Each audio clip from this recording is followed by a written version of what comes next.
Hello' guys, জনাই আছোঁ এটা খুব গুৰুত্বপূৰ্ণ খবৰ যে কৃষ্ণকান্ত সন্দিকৈ ৰাজ্যিক মুক্ত বিশ্ববিদ্যালয়ৰ অধীনত যিসকল ছাত্ৰ ছাত্ৰীয়ে MA ফাৰ্ষ্ট ছেমিষ্টাৰৰ পৰীক্ষা দিছিলে, যিসকলৰ চিলেবাছ NEP আছিলে, তেওঁলোকৰ ফলাফল ঘোষণা হৈছে। তো তেওঁলোকৰ ফলাফল কেনেকৈ চাব লাগিব অনলাইনত মই সবিশেষ দেখাই দিছোঁ। তো আপোনালোকে শেষলৈকে ভিডিঅ'টো চাব, তেতিয়া আপোনাৰ ফলাফলটো আপুনি নিজে চাব পাৰিব। তো বলক ভিডিঅ'টো আৰম্ভ কৰোঁ।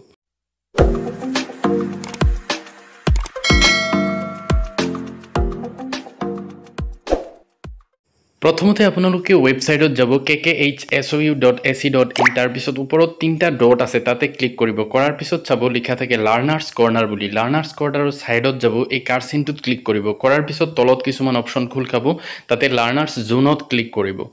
তাৰপিছত লাৰ্ণাৰ্ছ জোনত ক্লিক কৰাৰ পিছত এনেকুৱা এটা পেজ খোল খাব, য'ত লিখা আছে চাওক ৰিজাল্টছ বুলি, তলফালে টানি লৈ যাব। তো ৰিজাল্টছত যোৱাৰ লগে লগে ক্লিক কৰাৰ লগে লগে এনেকুৱা অপশ্যনবিলাক আহিব।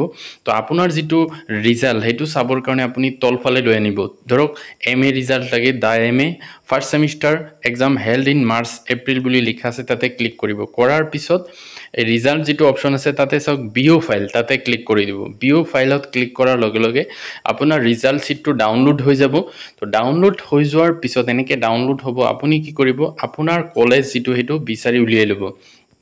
উলিয়াই পেলাই আপোনাৰ ৰোল নাম্বাৰটো আপুনি চাব পাৰিব যে আপুনি পাছ কৰিছে নে ফেইল কৰিছে। যদি পাছ থাকে তো পাছত থাকিব, আৰু যদি আপুনি ফেইল কৰে NCত থাকিব, নট ক্লিয়াৰ। তো এইখিনি আছিলে গুৰুত্বপূৰ্ণ ভিডিঅ' যে আপোনাৰ ফাৰ্ষ্ট ছেমিষ্টাৰ ৰিজাল্টটো কেনেকৈ চাব। ভিডিঅ'টো ভাল লাগিলে লাইক এটা কৰি দিব আৰু মোৰ চেনেলটো ছাবস্ক্ৰাইব কৰি থ'ব। Thank U.